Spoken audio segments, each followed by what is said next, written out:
नमस्कार दोस्तों। आज हम किडनी स्टोन या किडनी की नली के स्टोन के ऐसे ऑपरेशन के बारे में बात करेंगे जो कि पूरी तरह से दूरबीन विधि से होता है। शरीर पे कोई चीरा नहीं लगता है और नली का स्टोन जो है लेज़र के द्वारा तोड़कर बाहर निकाला जाता है। इस ऑपरेशन का नाम URSL है, यूरेट्रो यूरिनोस्कोपिक लिथोट्रिप्सी। जब किसी मरीज को पेशाब की नली यानी यूरेटर नली, किडनी से निकलने वाली यूरेटर नली में स्टोन फंसा होता है तो उसको कुछ सिम्टम्स सामने आते हैं। एक तो है बहुत तेज़ पेट के साइड के हिस्से में, फ्लैंक हिस्से में या रीढ़ की जो हड्डी है उसके जस्ट बगल के हिस्से में बहुत तेज़ दर्द होना। इस दर्द के साथ जो है पेशेंट को उल्टी की इच्छा होती है, कभी कभी उल्टी हो भी जाती है। साथ में कुछ लोगों को पेशाब में खून आता है। इसके अलावा कुछ लोगों को पेशाब बार बार जाने की इच्छा होती है। तो ये बड़े ही डिबिलिटेटिंग सिम्टम्स होते हैं। कई बार इतना तेज़ दर्द होता है कि आपको किसी हॉस्पिटल के इमरजेंसी रूम में आके इंजेक्शन लगवाने की भी ज़रूरत पड़ती है और इंजेक्शन के बावजूद ये पेन कभी कभी ठीक नहीं होता है। तो हाईली पेनफुल ये कंडीशन है। जब इस कंडीशन के साथ आप यूरोलॉजिस्ट के पास आते हैं तो आपकी वो पूरी मेडिकल हिस्ट्री लेते हैं। उसके बाद कुछ बेसिक टेस्ट हैं। टेस्ट यूरेटर के स्टोन को डायग्नोस करने के लिए एक्चुअली कई टेस्ट हैं। जो सिंपल टेस्ट एक्सरे KUB है, उससे अगर नहीं पता चलता तो अल्ट्रासाउंड में किडनी की सूजन, किडनी की नली की सूजन का पता हमें चलता है। और फाइनल जो टेस्ट है जिससे हमें स्टोन की सही जानकारी मिलती है वो है CT स्कैन। उसमें स्टोन की लोकेशन, हार्डनेस, साइज़ का एग्जैक्ट पता हमें लग जाता है। तो ये डायग्नोसिस जब यूरेटिक स्टोन की बन जाती है उसके बाद साइज़ के आधार पर, लोकेशन के आधार पर, किडनी के फंक्शन के आधार पर, पेशेंट को इन्फेक्शन है कि नहीं है या पेशेंट को फीवर आ रहा है कि नहीं आ रहा है, उसका सीरम क्रिएटिनिन तो नहीं बढ़ा हुआ है, इस सब बातों के आधार पर पेशेंट खुद उसको कोई डायबिटीज़, हार्ट कंडीशन या और कोई कंडीशन है कि नहीं, इन सब बातों के आधार पर आगे का ट्रीटमेंट डिसाइड किया जाता है। जब स्टोन 10 mm से छोटे साइज़ का होता है नली में तो जनरली पहला ट्रीटमेंट जो है वो मेडिकल मैनेजमेंट होता है। मेडिकल एक्सपल्सिव थेरेपी इसको बोला जाता है। कुछ ऐसी दवाइयाँ दी जाती हैं जिससे हमारी पेशाब की यूरेटर नली जो है ढीली हो जाती है और स्टोन पास आउट हो जाता है। ऐसा 10 mm से कम के साइज़ के स्टोन में किया जाता है। जब इस ट्रीटमेंट को देने के बाद भी स्टोन नहीं निकलता या स्टोन का साइज़ ही बहुत ज़्यादा होता है तो फिर ऐसे केसेस में यह URSL सर्जरी जो है ये पेशेंट को एडवाइस की जाती है। तो आइए जानते हैं इस सर्जरी में होता क्या है।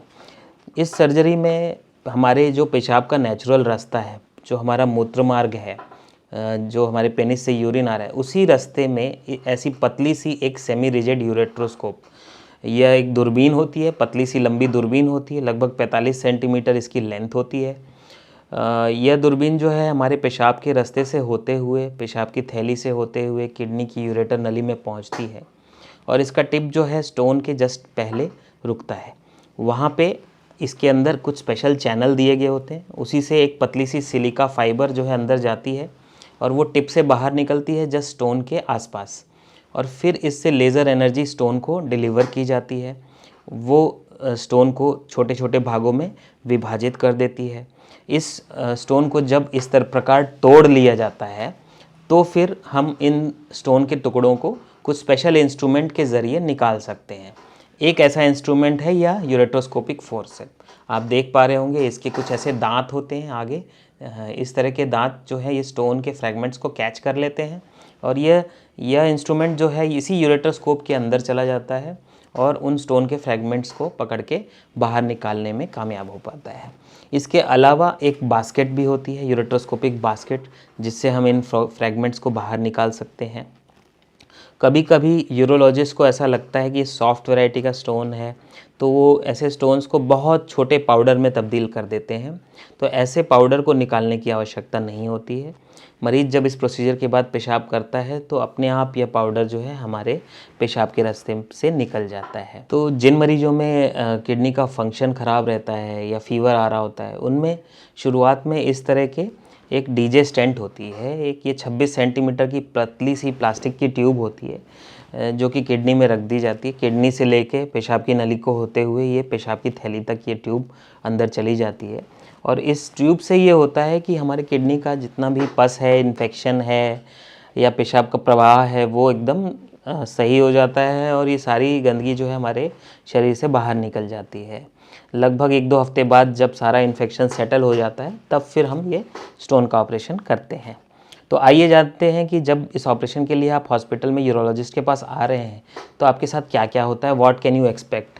तो जब आप हॉस्पिटल जाते हैं तो यूजुअली एक सिंपल, अगर कोई इन्फेक्शन नहीं है तो ये एक डे केयर प्रोसीजर है। आप सुबह एडमिट होते हैं, खाली पेट आते हैं, आपको कुछ भी खाना नहीं होता है, पिछले 5-6 घंटे तक कोई भी चीज़ मुँह से अंदर नहीं जानी चाहिए, पानी भी नहीं लेना होता है।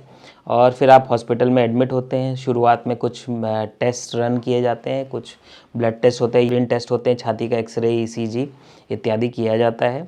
और सीटी स्कैन तो है ही स्टोन की डायग्नोसिस के लिए। ये सारे टेस्ट होने के बाद आपके जो एनेस्थेटिस्ट हैं अब वो आपको इवैल्यूएट करते हैं। सर्जरी के लिए अगर आप फिट पाए जाते हैं तो फिर सेम डे आपकी सर्जरी हो जाती है। यही यूरेटोस्कोपिक सर्जरी जो मैंने एडवाइस किया, आपको बताया, जिसके बारे में नली में अगर नीचे की तरफ स्टोन होता है तो स्पाइनल एनेस्थीसिया में सर्जरी संभव हो पाती है। कमर में आपके सुई लगाई जाती है और कमर से नीचे का हिस्सा पूरा बेहोश हो जाता है, तो यह सर्जरी फिर स्पाइनल एनेस्थीसिया में की जाती है। अगर वही स्टोन जो है वो यूरेटर नली में ऊपर की तरफ है तो फिर आपको पूरा बेहोश किया जाता है, जिसको जनरल एनेस्थीसिया कहा जाता है। ये ऑपरेशन में लगभग आधे से 1 घंटे का समय लगता है। स्टोन के साइज़ के आधार पर ये निश्चित होता है कि कितना समय लगेगा। हर मरीज़ में यह फिक्स नहीं होता है। इस ऑपरेशन के जस्ट पहले आपको एक प्री ऑपरेटिव एंटीबायोटिक दी जाती है। तो वो एंटीबायोटिक इसलिए दी जाती है ताकि आपको इन्फेक्शन ना हो। ऑपरेशन होने के बाद आप 1 से 1.5 घंटे तक रिकवरी रूम में रहते हैं। आपको आपके एनेस्थेटिस्ट और आपके डॉक्टर मॉनिटर करते हैं, और अगर आप सही तरह से एनेस्थीसिया से रिकवर हो चुके होते हैं तो 1-1.5 घंटे बाद आपको आपके परिजनों के पास वार्ड में शिफ्ट किया जाता है। ऑपरेशन के बाद भी लगभग 4 से 6 घंटे तक आपको भूखा ही रहना होता है। उसके बाद धीरे धीरे आपकी डाइट शुरू की जाती है। अगर आपको स्टेंट डाला गया है या पेशाब के रास्ते में कैथेटर डाला गया है तो थोड़ा बहुत पेन होना स्वाभाविक है। उसके लिए आपको पेन किलर्स वगैरह दिए जाते हैं। जनरली ज़्यादातर मरीज़ जो हैं सेम डे शाम को डिस्चार्ज हो पाते हैं, और इस ऑपरेशन के बाद जो है लगभग 2 से 3 दिन बाद आप अपने काम पे लौट सकते हैं। तो ये तो प्रक्रिया की बात थी। तो आइए जानते हैं कि ऑपरेशन होने के बाद जो है क्या आफ्टर डिस्चार्ज इंस्ट्रक्शन और किन बातों का घर पे ख्याल रखना होता है। सबसे पहली बात तो ये है कि अगर आपको स्टेंट डला है तो इसको भूलें नहीं। 1 से 2 हफ्ते बाद इस स्टेंट को अपने डॉक्टर से मिलके निकलवा लें। दूसरी बात यह है कि थोड़ा बहुत गुलाबी पेशाब आना इस ऑपरेशन के बाद स्वाभाविक है। आप अगर पानी ज़्यादा पिएँ, रेस्ट करें तो 2 से 3 दिन में ये चीज़ें अपने आप नॉर्मल हो जाती हैं। थोड़ा बहुत पेन भी इस ऑपरेशन के बाद पेट में साइड के हिस्से में स्वाभाविक है, हो सकता है। इसके लिए आपके डॉक्टर जो हैं आपको पेन किलर्स प्रोवाइड करते हैं। 1 हफ्ते की लगभग आपको एंटीबायोटिक भी देते हैं ताकि आपको इन्फेक्शन ना हो।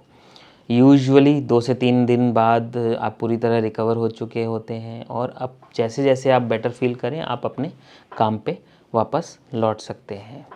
कुछ डाइट की बातें यहाँ मैं बता दूँ, दोबारा स्टोन ना हो उसके लिए वैसे तो आपको डाइट चार्ट दिया जाता है, लेकिन 3 मुख्य बातों का ध्यान रखना होता है। एक तो पानी ज़्यादा पीना होता है, नमक कम लेना होता है, और नींबू, मौसम्मी, संतरे का रस ज़्यादा लेना होता है। जो साइट्रेट वाली चीज़ें हैं ये स्टोन की इनहिबिटर मानी गई हैं। का ज़्यादा सेवन करने से दोबारा स्टोन नहीं बनता है।